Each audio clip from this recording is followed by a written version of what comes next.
So Jean and Robin, like you had integration circle last night, right? We did. We had women's integration circle. We do that first and third Thursdays.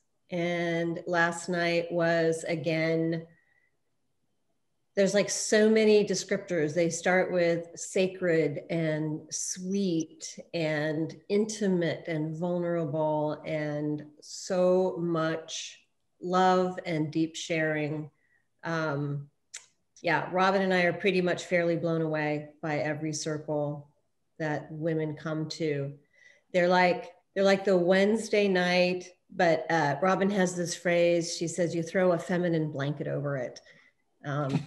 Just juicy and fabulous. And Robin does this really beautiful. Actually, before we open the circle, she and I get online a few minutes early, and she does this really beautiful invocation that sort of sets the tone for the circle that we then open. Really? Yeah. That sounds awesome. Is that something that maybe you want to do for us? Okay, sure. I can do that. Everybody just take a deep breath and let it out. Imagine yourself facing the east. We'll do a virtual east today. Spirits and ancestors of the East, the place of new beginnings where the sun rises every single day. We bow our heads in gratitude for the opportunities of new beginnings. We are the innocent child who is lifted up on the air with wings of a hawk to begin our journey. And then we turn to the south. Ancestors and spirits of the South, thank you so much for the opportunity to grow in the light of your sun. Thank you so much for sending us the beautiful plant medicines. Thank you to the spirits and the ancestors of the South, the place of the wise child where we grow and learn, the place where we decide to be who we are. And then we turn to the West.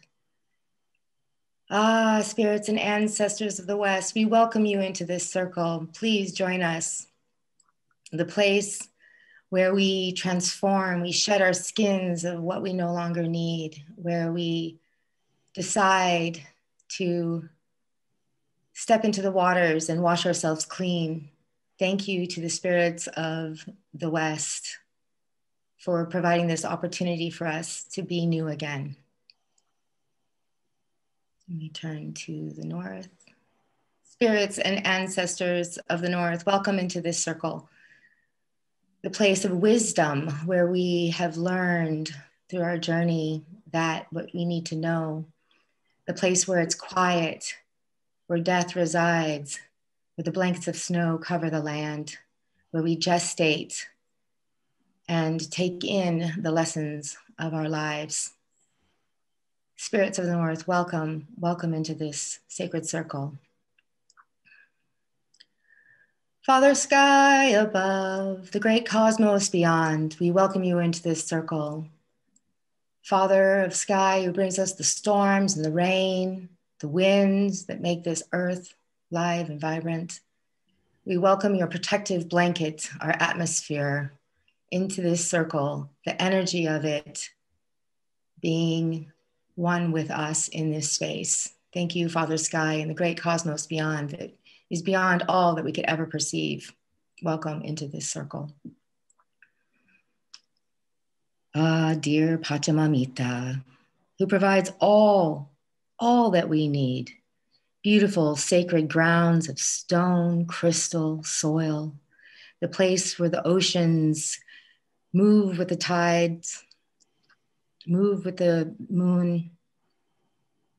Dear Pachamama, where the two-leggeds, the four-leggeds, the creepy crawlies, the winged ones, and somebody I'm missing here. All the beings, the tree people, blessings to the tree people. Thank you so much for joining us in the circle and holding us so dearly and giving us everything that we need. Beautiful sacred mother, we welcome you into this circle. We give you thanks and praise. And within, you put your hands on your heart, Acknowledge that you're here in this space, that your presence. And your presence is so valuable. Thank you so much for being here and bringing your essence into this circle. You are valuable beyond any description. Welcome, welcome into this circle. The circle is cast, and now we begin with the blessings of all the beings, I think. Thank you so much, Robin. And welcome, everybody. Welcome to the 2021 Mount Tam Psychedelic Integration Family All-Star Jamboree. I'm very excited that you are here and that you have chosen to be a part of this weekend. I hope you're here for the whole weekend, not just Friday.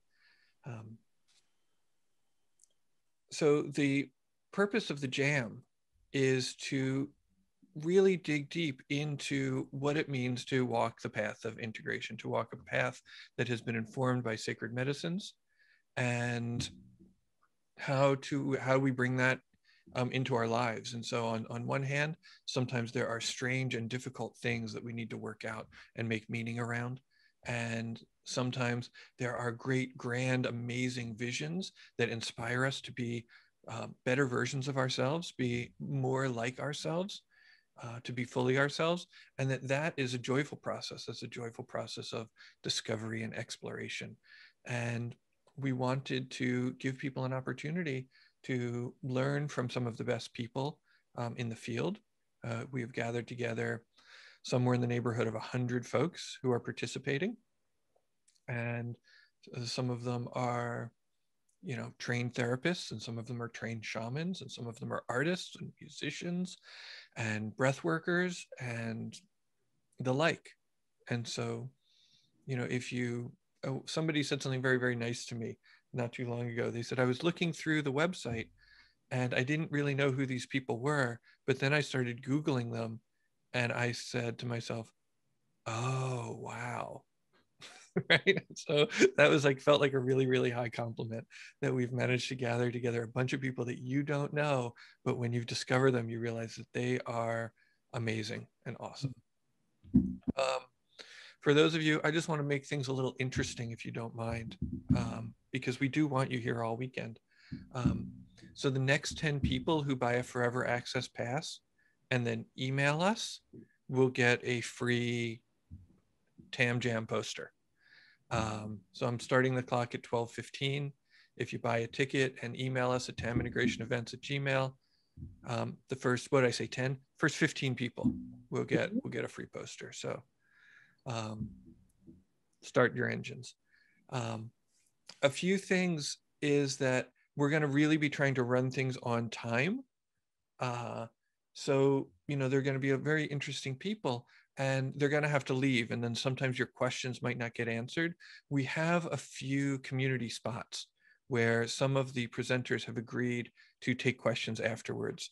If you look at the website, integrationjam.com, you'll see that there is a link to a Discord chat, and you'll see that there is a link to, and Discord is an app where you can chat with people. There's a Facebook group, and then there's also something called Ozo. And Ozo is a little bit like Zoom, but it's also like a 3-dimensional space that you can walk around in and interact with people in real time. So it's this little virtual reality world. If you're having technical difficulties, email tamintegrationevents@gmail.com and they will take care of you. Please don't blow up my Instagram. I can't deal. Where do you find the link to the Discord? If you go to integrationjam.com, you'll see a link that says Community Hub. And so it'll all be there. There's all kinds of stuff there and lots of fun people to meet. We really want you to meet each other. That's one of the things that's really nice about integration circles, like this team, who I'll introduce in a moment. We facilitate in some ways these integration circles, but those of us, there's half a dozen of you from integration circles in the chat window in here right now. But the nice thing about the circle, like a real circle, how do I say this? Do you guys know the story of the Jeweled Net of Indra? I'll tell you the story of the Jeweled Net of Indra. So in Hindu mythology, there is this net of Indra, and it's made of jewels, like these crystalline diamond jewels, and they're all connected. And there's a limitless number of them, right? So you've got a limitless number of jewels. They're all connected to every other one, and they all reflect perfectly every other one, right? And so what you have is this very just interconnected web of consciousness. And that's what we find in the integration circle, is that there's this interconnected web of consciousness and love and care and support. And none of us up here are particularly interested in the guru model, or at least none of us here are particularly interested in being the guru, right? And so people come to the circle for each other. And they give and receive so much from each other. And so that's what we're doing here right now. And so we want you to use those platforms, the Discord and the Azo, in order to meet each other, right? It's like we only, we've got 100 amazing people. That's only 100 people, right? There's like over 1,000 people signed up for this event, right? Meet each other, learn, and build. So just starting. So I'm Daniel. If you don't know, I'm Daniel. I'm the founder of Mount Tam Psychedelic Integration, and I'm an integration coach. And I kind of produce these events because I think they're fun. I think they're fun, and I think they're important. I want there to be sort of grassroots narratives happening in psychedelic events. I really enjoy psychedelic science events. I even sometimes enjoy psychedelic policy events, but I want to do these things that are for you, that are for the practitioners, people who are looking to figure out how to walk this path. So that's what we're doing. And so my team here that I'm just like so pleased, I'm just like so honored that I get to have them with me. Brief introductions, and they can go a little deeper. Starting at my top left is Jean Johnson, who is actually one of my guru sisters. We both have the same yoga teacher that we've studied with quite a bit, and that's very sweet. And she facilitates the women's circle with Robin, who, I absolutely adore. And then also here is Dr. Eric, who also works at Polaris Insight in the city. And that's all three of you, just so much support, wisdom, like generosity of spirit. I can't even, it would take the rest of the time for me to talk about all of the ways in which I think you're amazing. And then Andy is here as well, and she will be doing ASL with her partner Lauren over the course of the weekend. We're able to do 15 talks this weekend, and there's a schedule for that on the website as well. And we're just super glad, super grateful that you guys are able to make it, and that you care so much about what we are doing, that you want to support it and make it more inclusive for people. Exhale. And so I would like to pass the mic to Eric. You were going to talk a little bit about the things that you wanted to talk about. Hey everyone, I'm Dr. Eric Sinek. I'm a clinical psychologist, integration specialist, and longtime psychonaut. And I was thinking about what to kind of share and kind of opening up this weekend together. And I was thinking about my past psychedelic experiences, and most of them I did not formally integrate in therapy. Most of them were I integrated through connection, connecting with friends. I was very privileged to have a parent who was pro-psychedelic and that I could actually talk to about these experiences. So that was really an important part of my early integration experiences, getting that validation from an authority figure and someone I loved and respected.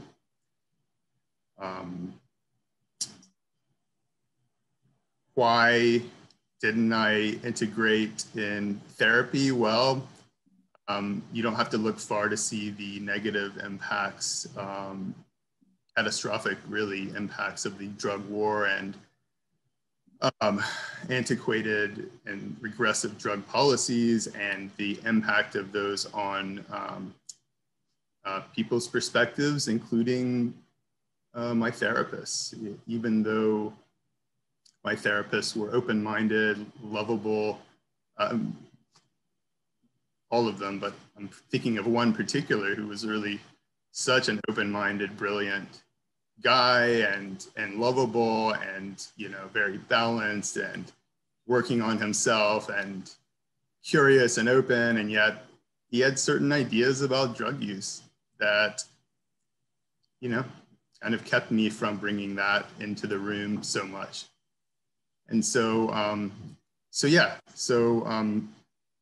formal therapy is not the only way to do integration. It's not the way that most people are going to be doing integration or have done integration historically. It's going to be more community-based, and, you know, how do we create a community that is conducive to a society that's conducive to integration? I think it is going to take a paradigm shift, which I see in my circles is already happening. I hope is happening on a broader scale. Finally, we're seeing shifts in drug policy in the US and in other places around the world. We're seeing more greater harm reduction services and an emphasis on education as opposed to punishment or arresting people for exploring their consciousness. We're seeing more community integration, psychedelic integration circles popping up. And so, you know, I wanted to talk about a little bit about the circle that we facilitate every week, every Wednesday evening. And Daniel began the circle, I think, a couple of years ago. I don't know exactly when, but and I stumbled across it at some point and decided to join. And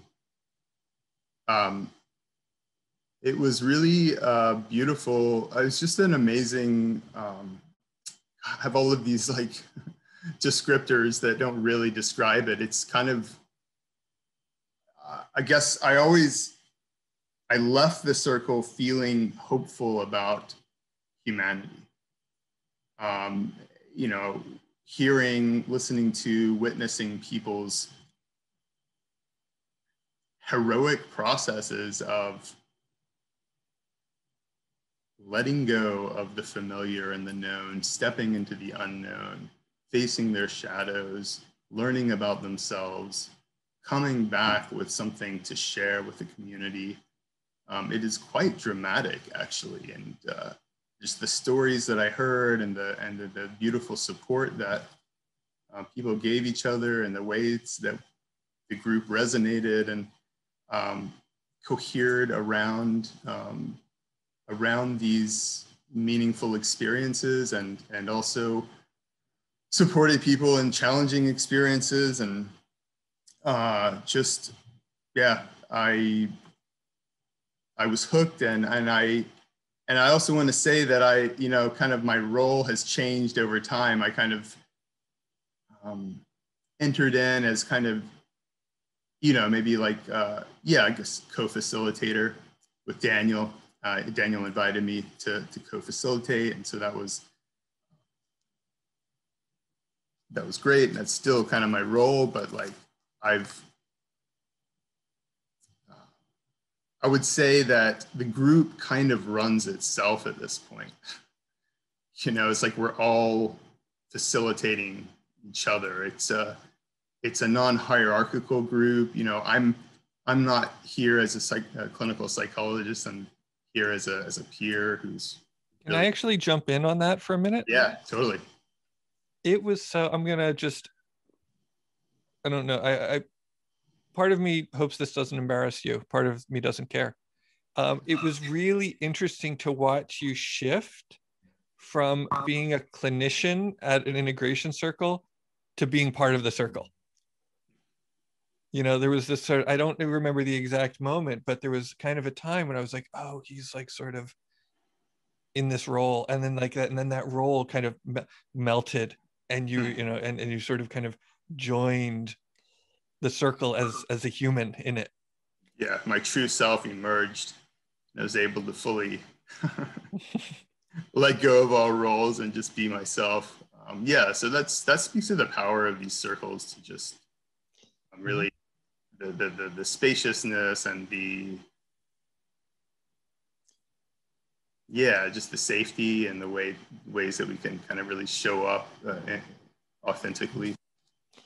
And we're getting a lot of questions. We have a few questions, and maybe we'll all go around, and maybe you'll start, Eric. How would you define integration? Sure, yeah.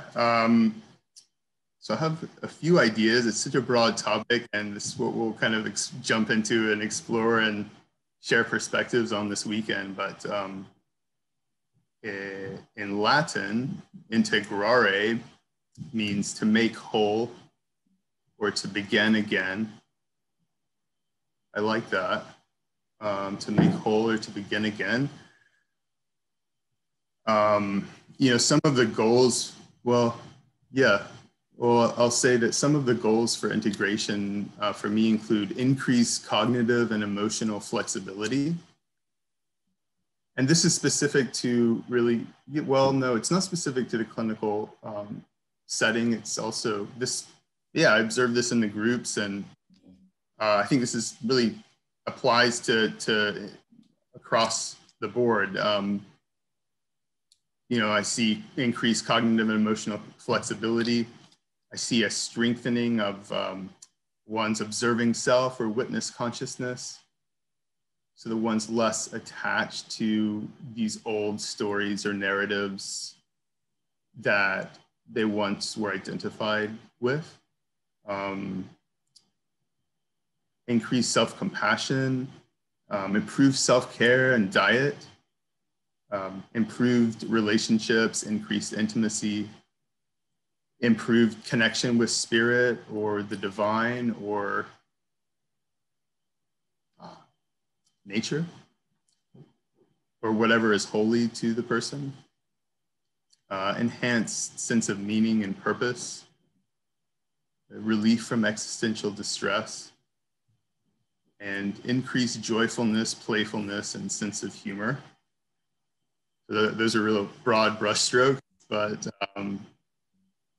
kind of like, yeah, things that I've observed and just like gauge to kind of determine whether integration is on the right track. So that's kind of some of my ideas about integration. Right on. Thank you. Robin or Jean, you want to weigh in on this? I'd love to weigh in on this. Thank you, Eric. Thank you, Daniel. You know, Eric, while you were kind of going through your list of all of the really kind of mind-blowing benefits of mindful psychedelic work, I was kind of jotting some things down. And, you know, I guess I want to start by saying I'm really new to this whole realm. It was just shortly after my 60th birthday that I decided, kind of a Hail Mary effort, to heal just really, really old family wounding, and nothing really horrible, but, you know, divorce and, you know, alcoholic parents. And it's a really familiar story, but after all the years of, you know, yoga and therapy and, you know, self-improvement projects, you know, I just worked really hard to keep my head above water. And again, familiar story. My husband handed me Michael Pollan's book, and I found my way to Polaris, where Eric is, and worked with a colleague of his, and then started to work with an underground guide, and have had a brilliant therapist to guide me. the work of integration, the actual process of integration for me has been making sense of the psychedelic experiences and keeping them alive. So coming from a pretty Western, growing up from, my parents were from the Midwest and everything was concrete, didn't believe in anything you couldn't see. So for me, having psychedelic experiences, my ego wanted to just minimize them and say, oh yeah, that was a one-off, that wasn't really real. Go back to, what's familiar. And so the integration process for me has been a process of going back and remembering my experiences and believing the downloads and the transmissions and the epiphanies and the awarenesses and the teachings, the learnings that I've gotten through the various experiences. And through that, remembering what I've learned has turned into healing. And it feels magical. It feels, I never thought I would attain this level of kind of daily joy. And it doesn't mean that I don't have days where I'm cranky or pissy, mad, ornery, all the things that we go through. But I'm operating on a higher level. I'm operating above water kind of most of the time. So for me, integration has been, like I said, this process of keeping the experiences alive. And so now what I've gained in the experiences kind of lives in me. And it looks like increased capacitation for my cranky moods, to realize, if I get a little depressed, it doesn't mean I'm depressed forever. It means I'm having a kind of a rough morning and it'll probably be better by the afternoon. Yeah. So aside from these beautiful, my therapist and my guides that I've been really fortunate to be able to afford, popping into Daniel's weekly integration group has shown me that psychedelic work looks so many different ways. Most people in the circle are doing the work on their own.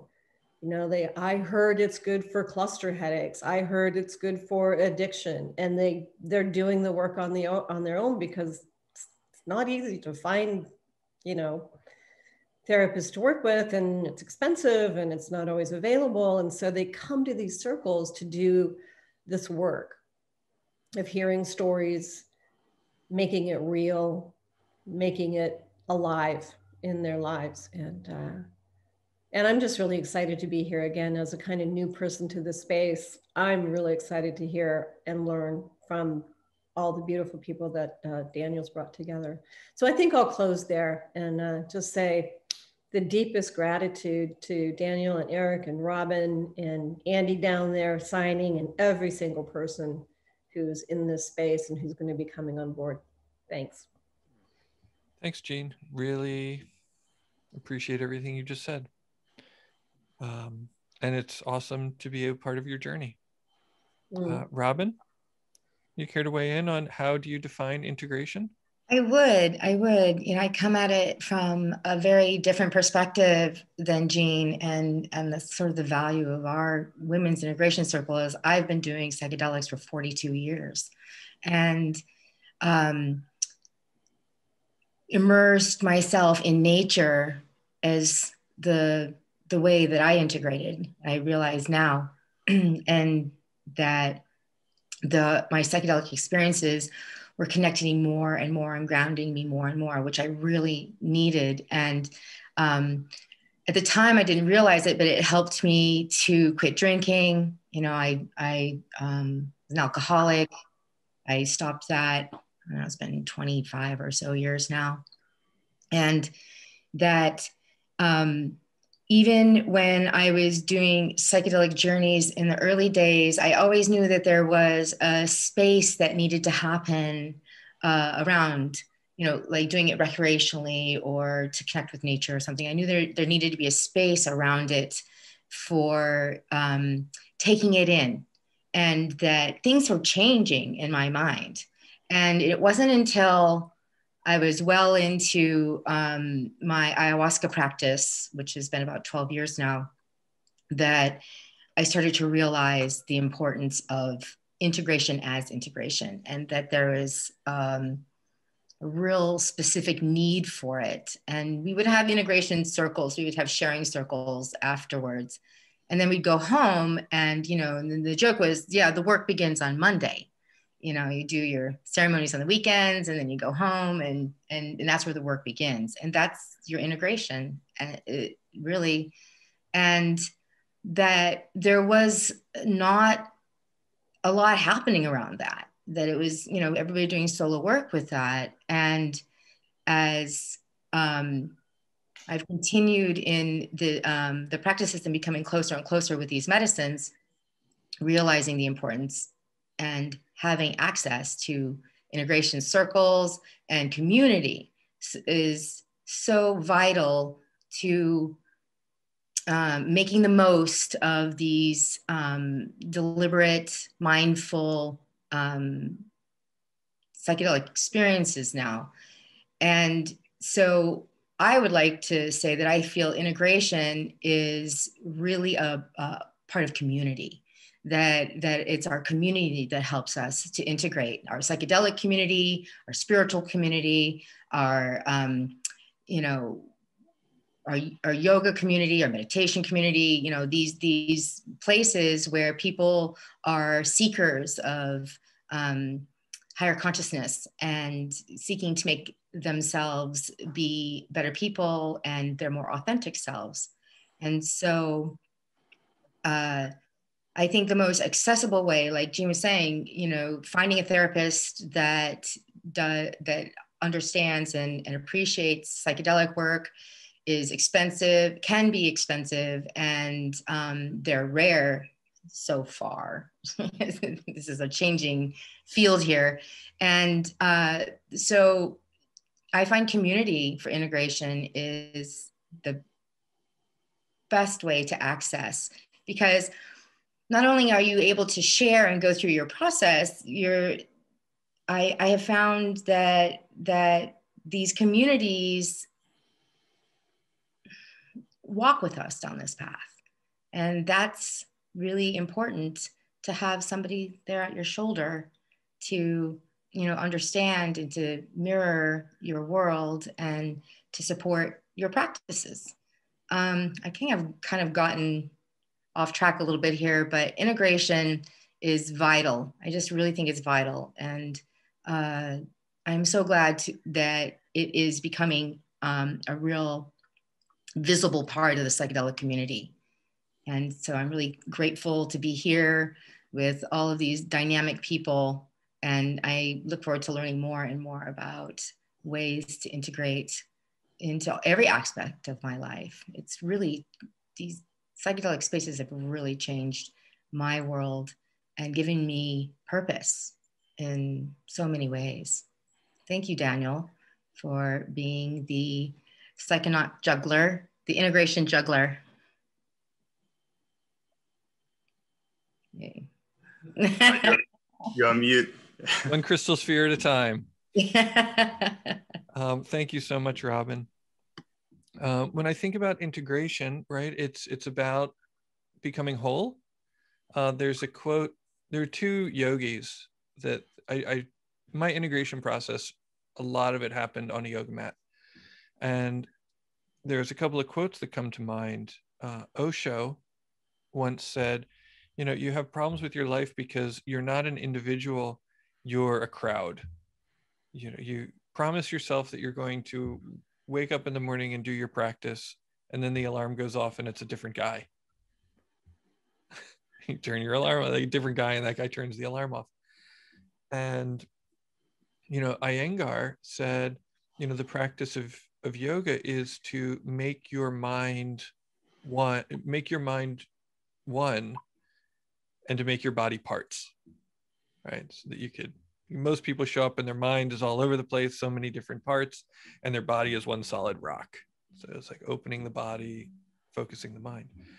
And so I think about, the process of doing serious psychedelic work, and there are these experiences of dissolving, right? Dissolving the ego, dissolving our sense of self, and finding that there were parts of us that were at play, that were doing all sorts of activities in the world that aren't authentically us, that we've picked up programming along the way. And so there's just like there's just this junk code that we're running around with. And so part of that is getting rid of that. And sometimes the loss and the grief that comes with letting go of stuff that you were attached to but wasn't authentically you can be difficult. And then at the same time, we find parts of ourselves that are authentically us. And then they need a place to live, right? They need a home, and they need to be accepted as they get sort of worked into, the system, as it were. And so this is a big part of, this is kind of what I think that integration is. It's like finding the parts of you that have been abandoned and bringing them home and giving them a nice home, and finding these things that are not you and sending them on their way. And that seems to happen really nicely in community, right? If there are parts of us, because so that happens, and then so that has to happen on an individual psychic level, but then that individual, right, then has to get along with the rest of the world and figure out what their place looks like in the world. And that's not always safe or comfortable or easy. It's unknown and it's mysterious. And so the integration circle is a place to fumble around with that. It's almost like it's almost like it's almost like a craft table. If it was like we're doing arts and crafts, but it's our consciousness, and we're just sort of like fumbling around to be like, what do you think if I put, what if I put a bird on it? And all right. So somebody said, thank you for your answer to the question about integration. What is integration? Very insightful. So very, very cool. Daniel, can I add something? Please. Please. Thank you all for sharing, Jean and Robin and Daniel. And I wanted to just also mention that, we're not individuals in a vacuum having these experiences. We're embedded in a sociocultural matrix that has certain value system, and I think in the West, we are not, we have a long way to go before psychedelic medicine and the insights and values that come from that work are embraced by the larger society. And I was reading an article by Mark Aiksala. I'm sorry if I did mispronounce that.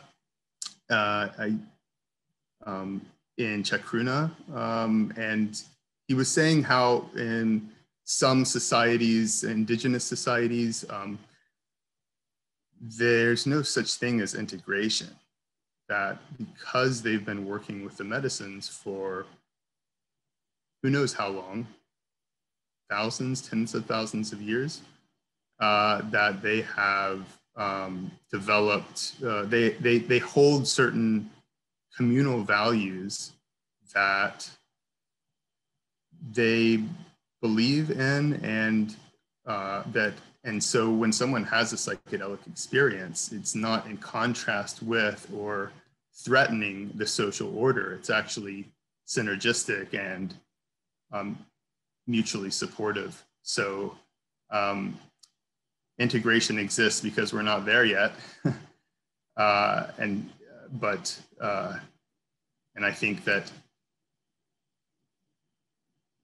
I think as we are evolving drug policy and public opinion is shifting, and we're getting more research studies, done, and we're showing the safety and efficacy of these medicines and in achieving greater well-being and psychological, emotional, spiritual balance, that eventually we won't need integration. That's my broad vision, and probably many people in the audiences share that vision and hope. I'd like to corroborate what you're saying about, the community and in indigenous and the original cultures that started using these plant medicines. It is just part of their community. Their healer is supported as they are supported, and there's a constant reciprocity, and everybody's gifts are honored, and there's always a healer in the community that's arm's length away. And I know that in a lot of ayahuasca circles where people are gathering in larger numbers that to do this work, that once we've gone through that portal, that community is so vital afterwards. And, we all are recognizing these spaces that are part and part, that are hand in hand with these medicines, the community aspects, and we recognize, oh, this is how we are. This is how we can be, and I have hope that these laws and policies will help foster normalcy of this work, so we can be in better community as humans with the earth. And I'd like to just kind of pipe in on that too about, you use the word normalcy. And for me, sitting in the integration circles normalizes what feels like kind of some wild ass crazy experiences, especially in the, the kind of other circles that I travel in, living in a suburb on a cul-de-sac. This is not what my neighbors are doing. And so to come into the circle where everybody else is doing this work and we're all finding each other, we're all these gems in Indra's net, and we're finding each other. And hopefully the net gets cast wider and wider in Western cultures to the point where it feels like an indigenous culture and we're all talking about it. We need to reach critical mass. We've got a ways to go. But in the meantime, these integration rooms are the place where we find each other. This is normal what we're doing. For me, it feels like being mirrored and being held. It's just the most deepest sacred work I can imagine. I can't tell you, Jean, how often people will email me, well, maybe I will meet someone somewhere, or I'll have a client, or someone will come to Integration Circle for the first time, and they will say, all of those people seem so in touch with their emotions. All of those people were like so honest, and like they're almost surprised that they come to Integration Circle and it's not a shit show. That it's, that these are actually like reasonably successful, healthy people who care about taking care of themselves. They almost, and it's a really nice mirror. And to kind of answer Vimal's question, most people don't seek out integration unless it's part of a ceremonial weekend.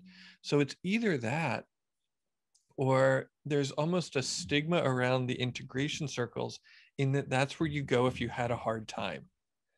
That people don't think. I was talking to Psychedelic, my Psychedelic podcast, who will be on later this weekend, and we were talking a lot about that. People who had a good trip don't always think that they have anything to gain or to benefit from integration, and that a circle is kind of a place that's full of people who are downers. And that is actually part of the reason, Vimo, you're asking about the education. This is what we're doing. This is what's happening. Is that we call it's the Mount Tam Psychedelic Integration Family All-Star Jamboree. Like I didn't know how to make it sound more fun and silly and upbeat. That we can have a good time doing what Ram Dass says, walking each other home. There is, a couple other aspects of integration that I want to talk about. There's this, and the idea of not needing the integration. So, on one hand, we live in a sick society, and figuring out a way to be the healthiest part of ourselves, to literally figure out a way to how to like get away with being ourselves is kind of what it feels like sometimes. And so there's like that. So the being ourselves and being ourselves in a profoundly sick society is a tricky thing, but then and that requires us to make certain changes to our lifestyles and our outlooks and our perceptions. At the same time, some of the things that we're working with is a really deep-seated self-loathing and self-hatred. Like a lot of people have that. There's a story about it in the beginning of the book, Radical Self-Acceptance by Tara Brach, where they went to the Dalai Lama and they said, these meditators who started Spirit Rock, and they said, how do we deal with self-hatred, to the Dalai Lama? They wrote a whole paper about it, and he didn't understand. And he was like, you mean like people who are mentally ill? Like people in asylums? And they were like, no, everybody. And he thought about it for a while, and he just actually started to cry. It was like inconceivable to him that like our culture is that is such a common occurrence. And so people come into, integration circle, one, to like change some things, and then two, to not change some things, to actually like be okay with who they are as they are, right? And the thing about the community is that one of the things that you see is that the more people are okay with themselves just as they are, and they're able to like love themselves for all of their foibles and weirdness, the more able they are to love each other, right? And that's what we're trying to like send into the community, is people who have the wherewithal to be okay with themselves so that they can be okay with everybody else. I'm complete, as they say in Clubhouse.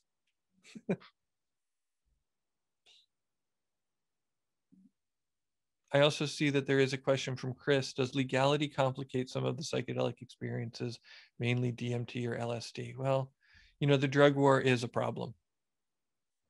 I would like to say I don't know if we have the time, or it's not really exactly the time to go into that, but I think we all agree on up here on stage that the drug war is problematic. And we have about 6 minutes. Do any of you guys have anything else you would like to say as we close down and get ready for our next two talks? So that is, maybe I'll just say this. So from here on out, there is primarily going to be 2 talks at once. There will be music, and that will be only happening at one time.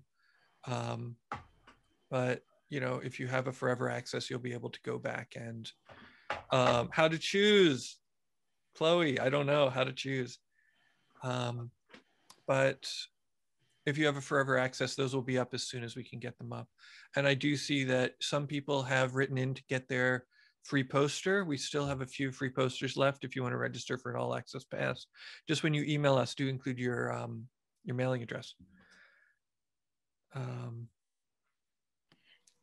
The lineup, I just would like to, again, make sure everybody understands this is an amazing lineup of scientists and therapists and coaches and regular folk, who are given a voice in this space. And I think that is, again, about community. It's like all of us make up this community: musicians, artists, comedians, and I would like to encourage you to get your pass for the whole weekend. There's some really amazing opportunities for education, connection, and lifting of spirit. Yes. And somebody says, do you guys have integration circles? We have 6 integration circles a month. They are every Wednesday, and then the women's circles are the first and third Thursdays. If you go to tamintegration.com, there are lots of links. They're all offered on the gift model. You're welcome to donate. It helps a lot. You don't have to. You can just come. So please be a part of that. Somebody says, how do I, what if I just want to buy a poster? You can buy a poster there. And if somebody says, if I want to upgrade, you can email and we'll figure out, we'll upgrade you. And yeah, and that's what I got. Jean, Eric, any last thoughts or words? Just really glad to be here with you all and looking forward to spending the weekend together and sharing insights, healing stories, wisdom, challenges, and getting support from each other as we walk each other home. Amazing.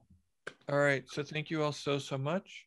I look forward to seeing you in Circle next Wednesday. I look forward to seeing you all throughout the weekend. I believe that the Ozo room might even be open if you want to go in and chat for a couple of minutes before you come back to your speakers. I will be moderating songs, altars, and breathwork. And there's also, that's a great thing with some of Stan Groff's longtime students and some professors at CIIS. And then on the other track is intergenerational psychedelic healing with a Madison Margolin and Bruce Margolin. Madison's one of the editors at Double Blind Magazine, and Christopher Gunlock and his mother, Allie. Christopher is Minnesota Psychedelic Society. So that should be really fun as well. I'm also sad I can't be everywhere at once, but do know that even if I am not with you embodied, I'm with you in spirit. I love you all very, very much. And thank you for being a part of this. And